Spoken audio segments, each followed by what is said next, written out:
She asked me how often he touched my hair. And that's when I knew something wasn't right. It wasn't the kind of question you expect in therapy. We were only 3 sessions in. I was still unpeeling, still trying to explain the tightness in my chest that wouldn't go away when I heard Marcus's keys in the door. And then she asked it. Not, how do you feel in the relationship? But, when was the last time he touched your hair? I paused, stuttered something like, I don't really notice. And she smiled, not in a warm way, in a way that felt rehearsed, measured. I remember thinking, why does she care about that detail? That night I couldn't stop thinking about it. I lay, awake next to Marcus, watching the blue light of his phone dance across his face. He was texting, as usual.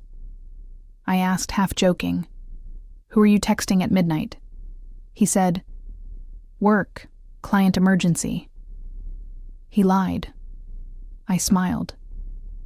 The next day, something pulled me back to that question. I looked up Dr. Foster's practice profile, full name, Naomi Foster Hughes. Foster. It rang a bell, but too softly. I tried to shake it off, told myself I was spiraling, like Marcus always said I did. But the seed was there. And seeds grow, even in poisoned soil. I'd started therapy because Marcus said I needed someone to talk to. He framed it like a gift. "You've been overwhelmed, babe. You need tools." But every time I shared something real, something about feeling unseen, unheard, he'd say, "You're being emotional. That's not reality." And then Dr. Foster would echo it. "Emotions aren't facts," she said gently during our second session. "Let's separate story from truth." It felt familiar, too familiar.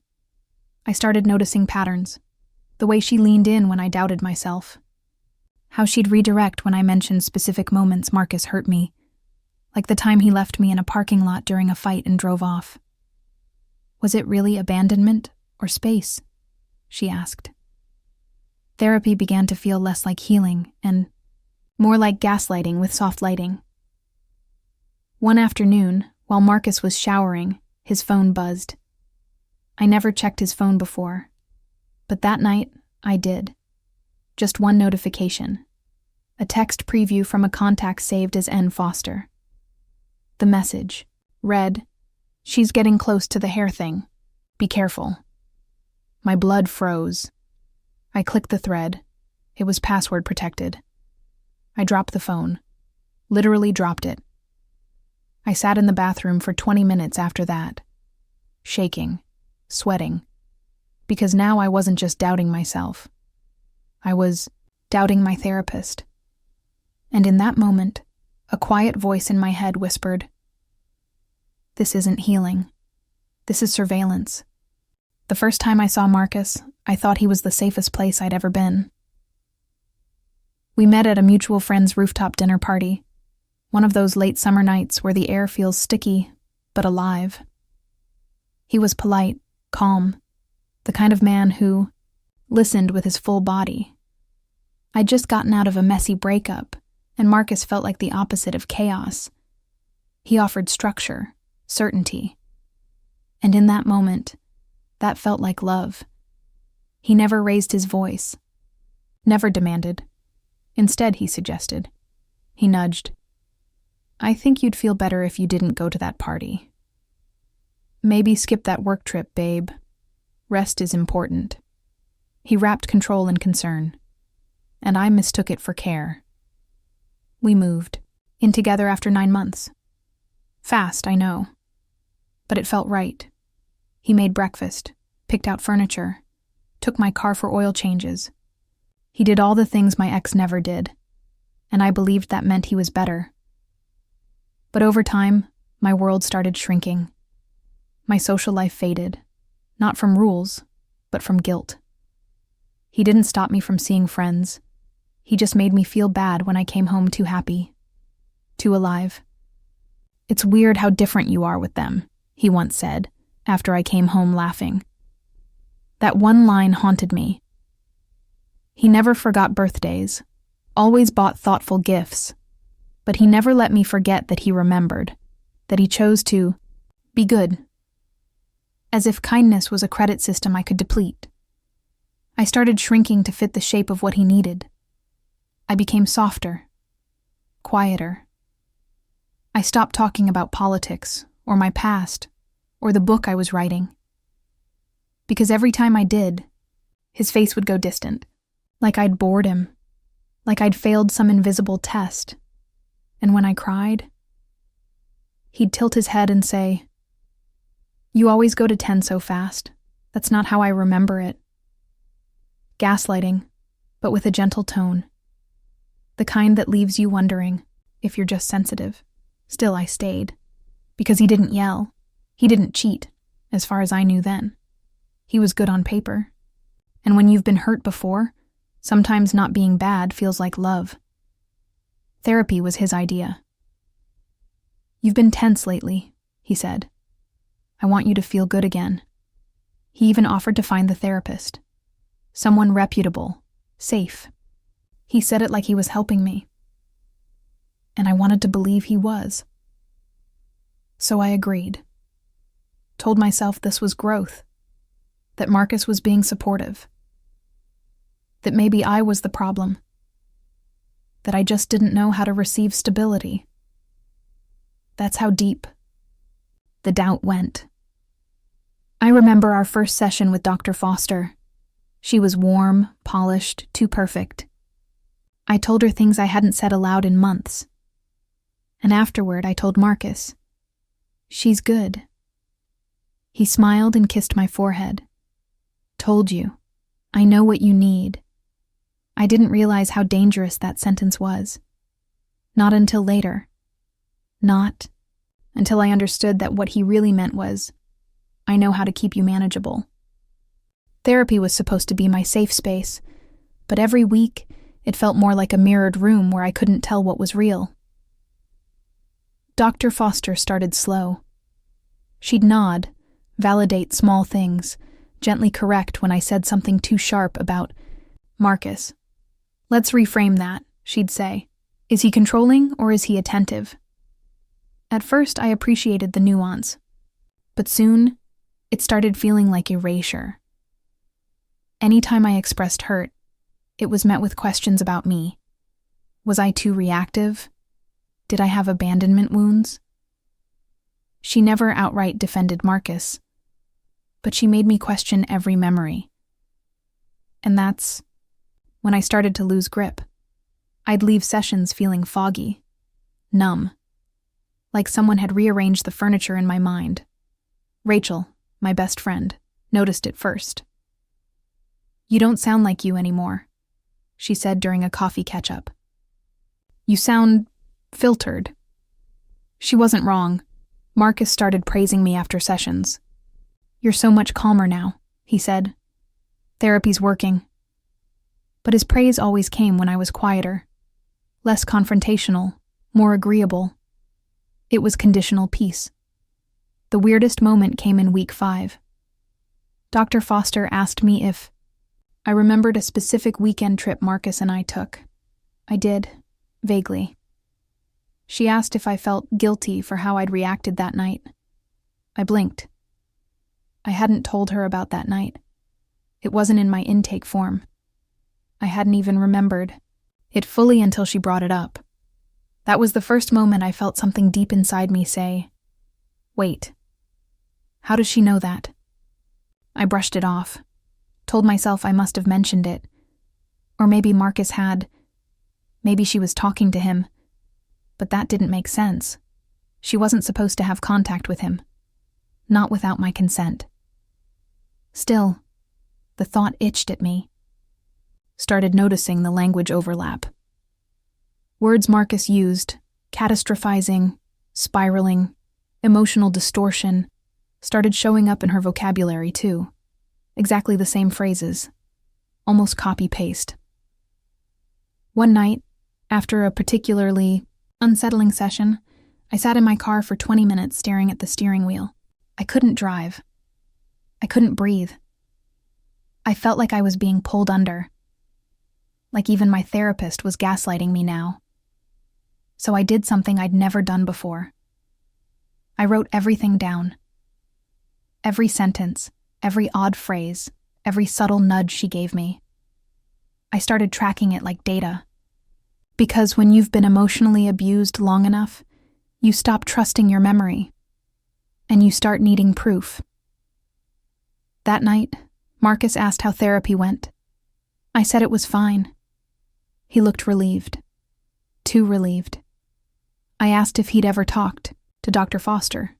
He said no. He lied. I smiled. And then I locked myself in the bathroom and whispered, "Something is very wrong here." Because therapy should feel like untangling. But this felt like being rewoven into someone else's pattern. I couldn't shake the surname. Foster. It echoed in my head like a warning bell I hadn't listened to soon enough. One night, I dug deeper. I typed Naomi Foster Hughes into every database I could find. Psychology boards, LinkedIn, public, records. And there it was. A joint property deed in Vermont. Co-owners, Naomi Foster Hughes and Marcus Hughes. My hands went cold. I refreshed the page 3 times. It didn't change. Foster, Hughes, my husband's name, attached to hers, my therapist's name. I sat on the kitchen floor, laptop glowing in my lap, trying to make sense of it. Foster was a common name, right? Maybe it was a coincidence. But my gut had long stopped buying those excuses. So I kept looking. I found an old wedding registry. Her name was listed as Naomi Foster Hughes. In the bio, proud sister of Marcus, my forever protector. I read the line over and over until it stopped making sense. Forever protector. It hit me like a train. She wasn't just my therapist. She was his sister. I ran to the bathroom and vomited. All the sessions came flooding back. Her empathy, her redirecting my anger, her soothing tones when I questioned him. It wasn't therapy. It was containment. She wasn't trying to help me heal. She was trying to keep me from seeing him clearly. I paced the living room until 3 a.m., rereading the text preview I'd seen days earlier. She's getting close to the hair thing. Be careful. Now it made sense. That wasn't a therapist's message. That was a warning, a shared secret. She was reporting back to him. I opened his phone again. This time, I knew the password. My birthday, ironically. And there it was, a full thread with Naomi, strategizing, sharing notes, talking about session direction. He even said, "She's starting to ask about the Vermont house. Shut it down gently." My entire body went numb. I was being monitored, managed. My thoughts, feelings, vulnerabilities, all of it filtered through a sister who was supposed to be neutral. The worst part? They joked about it. One message from Naomi read, "She actually trusts me. Poor thing." And Marcus replied with a laughing emoji. That wasn't just betrayal. That was cruelty. I sat in our bed, staring at the man I had married, asleep beside me, peaceful, unbothered. I wondered how long they'd been doing this. Since the first session? Since before? Was therapy even his idea? Or hers? He moved in his sleep, touched my arm. I flinched, because I had been emotionally stripped, not just by him, but by someone I paid to protect me. This wasn't a love story gone wrong. This was abuse, layered and sanctioned by credentials. And for the first time in years, I didn't cry. I planned, because he thought I was too soft to fight back. But they'd mistaken stillness for weakness. After the discovery, the silence in our house became deafening. I couldn't look at Marcus the same way. Every word he said felt rehearsed. Every touch felt like a setup. I went through the motions, made coffee, answered emails, smiled when he talked. But inside, I was unraveling. Quietly. Methodically. He didn't know I'd seen the messages yet. I was careful. I mirrored the version of me he was used to. Because the last thing I wanted was for him to realize that the game had changed. I stopped going to therapy, told Naomi I needed a break. She didn't push, just replied, "Let me know when you're ready." I almost laughed, as if I'd ever come back, as if I hadn't already seen her for what she was, an accomplice dressed in compassion. I didn't. Tell Rachel right away. I wanted to. But how do you explain that your therapist and your husband have been co-authoring your breakdown? That your sessions were scripts? That every confession you made was handed back to the man who was breaking you? So I stayed quiet, isolated, observing. Marcus noticed I was distant. He asked if I was okay. I told him I was just tired.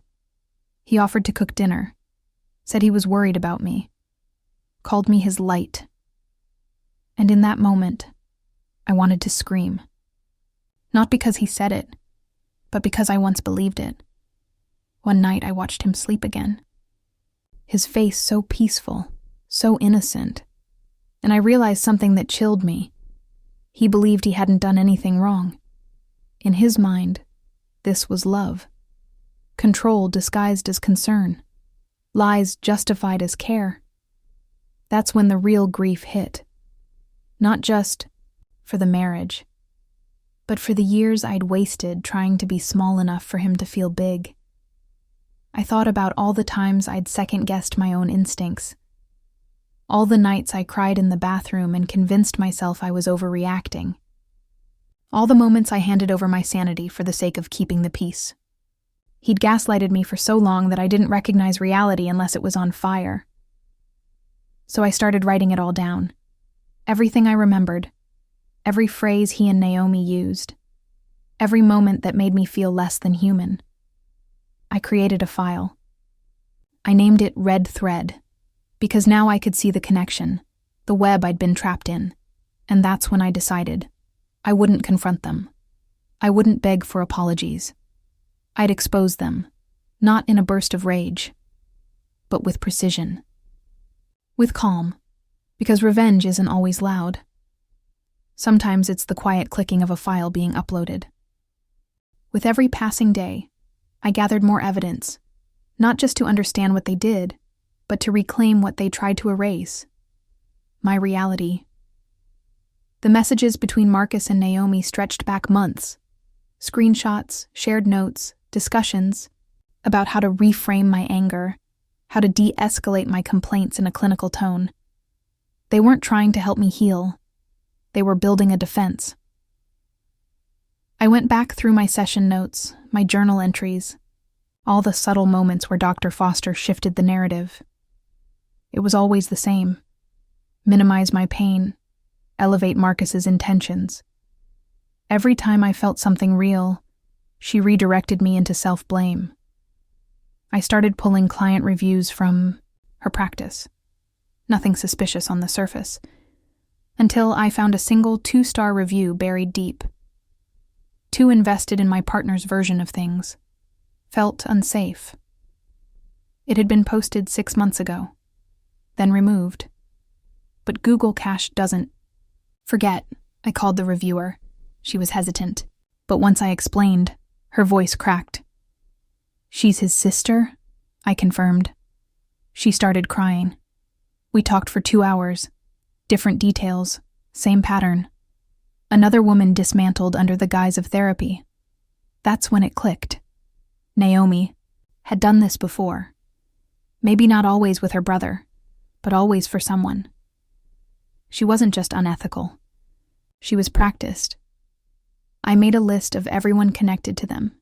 Friends, colleagues, even Marcus's boss. I cross-checked emails, calls, Instagram tags. I wasn't just exposing a betrayal. I was building a case. Rachel finally cornered me one afternoon. She knew something was wrong. I broke, told her everything. The sister, the messages, the manipulation. She didn't gasp. She didn't doubt. She just said, "We burn them, but we do it clean." We mapped a plan. I'd file a formal complaint with the licensing board. Share the message trail anonymously with a journalist she knew. Leak it in pieces. Enough to create noise, without getting sued. Just enough to turn up the heat. But I had one more card. A session Naomi accidentally recorded and saved to the cloud. Her voice saying, "If we don't keep her stabilized, Marcus is going to lose her. Not help her. Keep her." Like I was a patient on a leash. That clip? That was the match. I sent it to Naomi. No message. Just the file. And waited. Her reply came within an hour. A single sentence. "Please don't do this." I smiled, because this wasn't just healing. This was reclamation. They wanted me quiet. They wanted me doubting. Now they were the ones afraid of what I'd say next. They thought I would confront them privately, cry, yell, maybe threaten. What they didn't expect was silence, the kind that comes before a storm you can't stop. I submitted the complaint to the state board on a Monday, included the recorded session, the text logs, the property co-ownership, a full timeline with annotations. It was meticulous, cold, like I had finally become the version of myself they tried to erase. That same day, I sent the clip to the journalist Rachel connected me with. A respected voice in mental health reporting. She called me and said, "This is bigger than you know." I already knew. This wasn't just about me anymore. The article dropped in 3 days. Therapist accused of colluding with patient's husband to control therapy narrative. Sources say it's not the first time. Naomi's photo front and center. Her degrees, her awards, her words, side by side with mine. Anonymous at first, until I gave consent to be named. Because I wasn't hiding anymore. Marcus called me at 6:04 a.m. the morning it published. I didn't answer. He left a voicemail. His voice shook. "Elena, what the hell did you do? This is insane. You've ruined everything." I played it twice. Then I deleted it. Because I hadn't ruined anything. I'd exposed what was already broken. Naomi emailed me once. A long, winding apology laced with justifications. "We didn't mean harm. We thought it would help guide you." She still didn't get it. They never do. So I replied with one sentence. "You used my trauma as a strategy. I used your own words as truth." Within a week, Naomi's license was under review, her practice suspended. Marcus.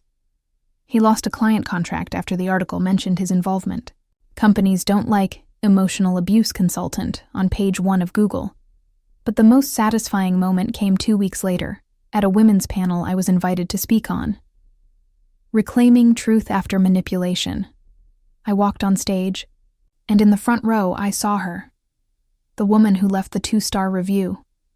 She mouthed, "Thank you." I spoke about what it means to be gaslighted so thoroughly you forget your own memories. About what happens when 2 people collaborate to reshape your inner world, and what it feels like to burn that house down with calm precision. A viral clip from that night hit 1.2 million views in 48 hours. The line they quoted everywhere? He lied. She guided him. I smiled, and let the truth speak louder than both of them. Revenge didn't look like rage. It looked like truth with a mic, and nothing left to lose. Because the thing about narcissists and manipulators? They don't fear anger. They fear clarity. The day I moved out, the sky was gray but calm. Like the world knew I didn't need sunshine to feel free. I didn't leave with much. A suitcase. A duffel of books. My cat, Runa. But what I left behind wasn't just furniture or a shared Netflix account. It was the version of me that questioned her own sanity for the sake of keeping someone else comfortable. My new apartment was small, 3rd floor, no elevator. But every step I carried my things up, I felt lighter. Like I was walking into my own mind for the first time, without someone rearranging the furniture behind me. I started therapy again, with someone new, referred by someone who had nothing to gain. I told her everything up front. She blinked, took a deep breath, and said, "You're incredibly grounded for someone who's been through that much gaslighting." I laughed, not the brittle laugh of before, but something real. The article continued to circulate. More women reached out. A small community formed in the DMs. Women who had also been emotionally managed instead of supported. We started a group, not to dwell, but to heal. Together. Unfiltered.